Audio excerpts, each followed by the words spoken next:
네, 미국 증시를 달군 ETF를 알아보는 글로벌 ETF 가이드 시간입니다. 글로벌 콘텐츠부 오민지 기자와 첫 시간 함께 하도록 하겠습니다. 오 기자, 오늘 첫 시간입니다. 어떤 ETF 소개해 주실까요? 네, 요즘 삼성전자와 SK 하이닉스 등 이제 국내 대형주이자 좀 반도체주들이 다시 힘을 내고 있습니다. 예. 이 ETF가 시장 상황을 반영하고 있기 때문에요. 반도체 시장의 훈풍이 ETF에도 불고 있습니다. 그래서 오늘 짚어볼 ETF 종목은요. 미국 반도체 ETF인 iShares 세미컨덕터 ETF, 티커명은 SOXX입니다. 예, 요즘 반도체 시장 아시다시피 다시 또 살아나 주고 있습니다. ETF도 이쪽이 다시 주목을 받고 있다는 얘기죠? 네, 맞습니다. 이 ETF는 세계 최대 자산 운용사인 블랙록에서 운용하고 있는 ETF입니다. 예. 이 블랙록의 ETF 브랜드가 아이쉐어즈고요. 이 ETF는 말씀드린 것처럼 대표적인 반도체 ETF로 반도체 기업들을 담고 있는 종목입니다. 2001년 7월에 상장을 했고요. 이제 나이로 따지자면 20살이 넘어선 거죠. 이 반도체 ETF 중에서는 운용 자산 규모가 가장 큰 대표주로도 꼽힙니다.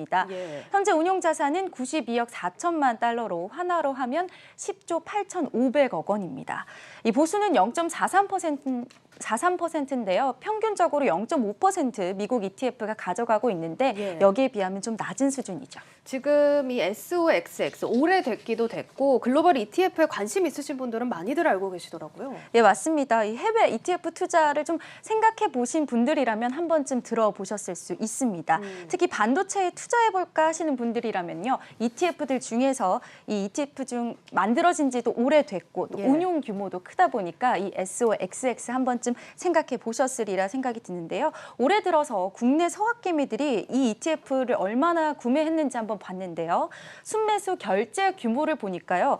1억 3천만 달러에 가깝습니다. 이걸 하나로 바꿔보면 1,500억 원 넘는 수준인 거죠. 국내에서 들어가는 투자 규모도 어마어마한 상황인데 그러면 대표적인 반도체 ETF라고 하면 뭐 전 세계 반도체를 주도하는 게 삼성전자, SK 하이닉스 우리 기업인데 좀 포함이 되어 있습니까?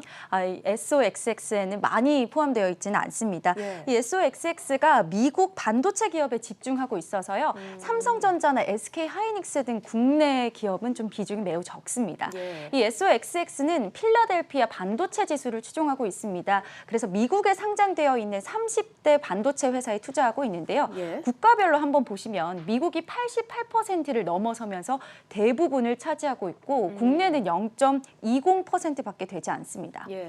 이 상품 설명을 보시면요. 반도체를 만드는 제조업체와 반도체 관련 서비스나 장비를 제공하는 업체들로 구성되어 있습니다. 주요 구성 종목으로는 엔비디아가 10.20% 차지하고 있고 이후로 브로드컴, 인텔, 퀄컴 등 한 번쯤 들어보셨을 법한 기업들이 자리하고 있습니다. 지금 구성 종목들을 보니까 또 이해가 되는 게 반도체 분야도 여러 부분으로 좀 나눠지지 않습니까? 삼성이나 SK 하이닉스가 주력하고 있는 부분이랑은 좀 타겟팅이 달랐다 이런 생각이 드네요. 네, 맞습니다. 말씀하신 것처럼 이 반도체 시장이 시스템 반도체와 또 메모리 반도체로 나뉘잖아요. 예. 이 시스템 반도체에 무게를 두고 투자하고 있다 이렇게 보실 수 있겠습니다. 이 글로벌 시장 내에서 반도체 보시면은 시스템 반도체가 메모리 반도체 시장이 2배에 달합니다. 이 시스템 반도체 컴퓨터 프로그램을 실행하는 CPU나 GPU 같은 장치인데요. 인간으로 치면 뇌의 기능을 맡는 거라고 보실 수 있습니다. 이 앞서 보신 엔비디아나 브로드컴, 퀄컴 등이 잘하는 종목이기도 하죠. 맞습니다. 또 엔비디아, 브로드컴, 퀄컴 모두 다 뭐 사상 최고치 기록하기도 네. 하면서 흐름이 좋았는데 삼성전자랑 SK 하이닉스랑은 또 흐름이 달랐을 수 있겠다 싶어요. 예, 맞습니다. 아무래도 메모리 반도체에 강점이 있다 보니까 그런데요. 이 대표적인 메모리 반도체가 D램입니다. 이 삼성전자와 SK 하이닉스는 이 D램에 좀 강점이 있는 기업입니다. 이 D램 시장의 전 세계 점유율의 70% 이상이 삼성전자와 SK 하이닉스입니다. 그래서 이렇게 집중하는 반도체 시장이 좀 다르기 때문에 주가 양상이 이 삼성전자와 SK 하이닉스 또 SOXX가 좀 다르게 나타나기도 했던 겁니다. 반도체 종목들도 이렇게 섹터가 좀 뚜렷하게 나눠져 있다 보니까 좀 희비가 엇갈렸다 이렇게 봐야겠네요. 네, 맞습니다. 그래서 삼성전자의 주가 흐름을 보면요. 올해 초에는 삼성전자 10만 전자 가느냐 마느냐 했었는데 그렇죠, 예. 네, 지난 10월에는 6만 8천 원까지도 떨어졌습니다.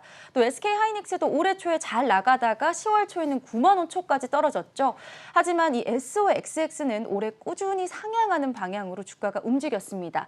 이 최근 3개월 동안만 봐도 11.50%, 또 1년 동안은 39.09%, 40% 가까이 상승을 한 거죠. 그랬군요. 어떻게 보면 올해 이 SOXX를 1,500억 원 넘게 사들인 서학개미의 선택이 옳았다, 이렇게 볼 수도 있겠네요. 예, 그래도 뭐 반도체 업종 전반적으로 업황 개선이 기대되는 상황이기 때문에 반도체 업황 전망 짧게 좀 짚어주시죠. 예, 이 시스템 반도체 시장 계속해서 성장할 것으로 예상되고 있습니다. 예. 이 한국수출입은행에서 예상한 걸 살펴보면 시스템 반도체 시장 규모가 2025년, 내년 22년이니까 3년 뒤에는 374조 원이 될 것이다, 이렇게 예측을 했는데요. 매년 7.6%씩 성장하는 수준입니다.